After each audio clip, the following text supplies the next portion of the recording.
Pair of words के बारे में पढ़ेंगे। पेयर ऑफ वर्ड्स इंग्लिश में वो अल्फाज होते हैं जिनकी प्रोनाउंसिएशन या स्पेलिंग सेम हो बट मीनिंग्स डिफरेंट हो। फॉर एग्जांपल हमारे पास पहला वर्ड है अपोजिट, जिसका मतलब है अप्रोप्रिएट या माकूल। फॉर एग्जांपल ये past in opposite remark on that occasion, उन्होंने उस ओकेजन पर एक अप्रोप्रिएट रिमार्क पास किया। सेकंड वर्ड है जो अपोजिट के साथ कंफ्यूज होता है, वो है वो डबल पी हो yes I T he, opposite, जिसका मतलब है contrary. For example he moved in the opposite direction, वो मुखालिफ डायरेक्शन में चले गए। इसके बाद हमारे पास वर्ड है आर्क, जिसका मतलब है part of a circle. For example part of a circle का क्या मतलब है, मीन्स के सर्कल के बीच में जो हम लकीर खींचते हैं उसको हम आर्क कहते हैं। For example draw the arc of a circle having the radius of inches. इसके बाद एक वर्ड है आर्क, जो पहला वर्ड हमारे पास ही आर्क है, इसका मतलब है पार्ट ऑफ अ सर्कल। लेकिन सेकंड वर्ड हमारे पास आर्क है, जिसका मतलब है व्हीसल या कश्ती।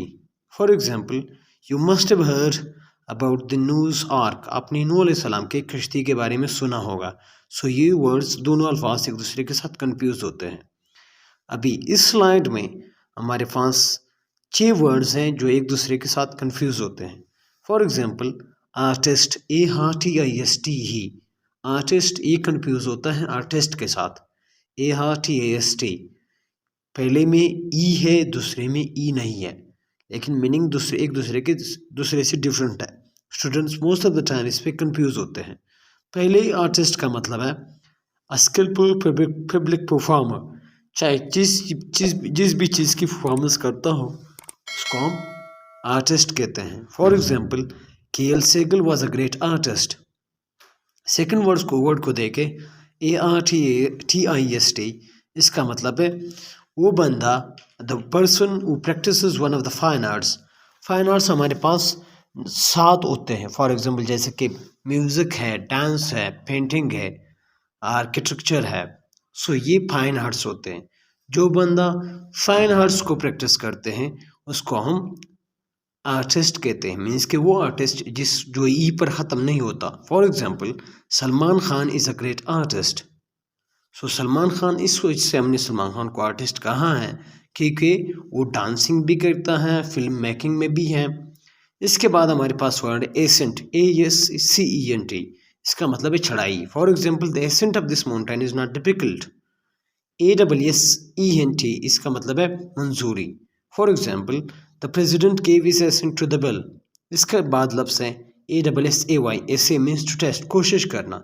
ये ऐसे to know the purity of the material. अभी इसके बाद हमारे पास वर्ड है औगर, इसका मतलब है औजार। कारपेंटर जो औजार यूज़ करते हैं, जो चीज़ यूज़ करता है, मीन्स के होल्स बनाने के लिए, उसको हम औगर कहते हैं। ये हमारे पास नाउन है। For example a carpenter bored a hole with auger, means कि कारपेंटर ने एक होल, मीन्स के किसी चीज़ में सुराख किया औगर के साथ। सेकंड वर्ड है UGUR, औगर। ये हमारे पास वर्ब है, इसका मतलब है बी साइन अप, किसी चीज़ का अलामत बनना या निशानी होना। For example the success of our prime minister augurs well. यहाँ पे वर्ब है, इसका ये मतलब है कि हमारे प्राइम मिनिस्टर की जो कामयाबी है वो ज़ाहिर है, वो अलामती है, वो दिखाई दे रहा है। इसके बाद हमारे पास वर्ड है बेल, BAIL, बेल। इसका मतलब है सिक्योरिटी या जमानत। For example all the accused were released on bail, सारे मुलजिमों को जमानत मिली, मीन्स के ज़मानत पर रिहा हो गए। इसके बाद लफ्ज़ है BAL ही, बेल। इसका मतलब है बंडल। सो बेल एंड बेल एक दूसरे के साथ कंफ्यूज होते हैं। पहले BAIL का बेल का मतलब है ज़मानत, सेकंड BAL ही, बेल का मतलब है बंडल। He is carrying a bale of cotton, means के वो कॉटन का बंडल उठा रहा है या लेके जा रहा है। सेकंड लास्ट हमारे पास वर्ब है बेर, एडजेक्टिव है जिसका मतलब है अनकवर्ड या नंगा। For example they were running around with bare feet, means के वो नंगे पाँव दौड़ रहे थे। फिर इसके बाद वर्ड है BEAR बेयर, इसका मतलब है to put up with, means के बर्दाश्त करना।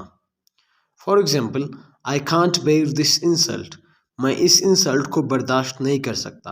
लास्ट में हमारे पास वर्ड है बीर, BEAR बेयर, इसका मतलब आप कमेंट बॉक्स में बताओगे ताकि हमें आपके बारे में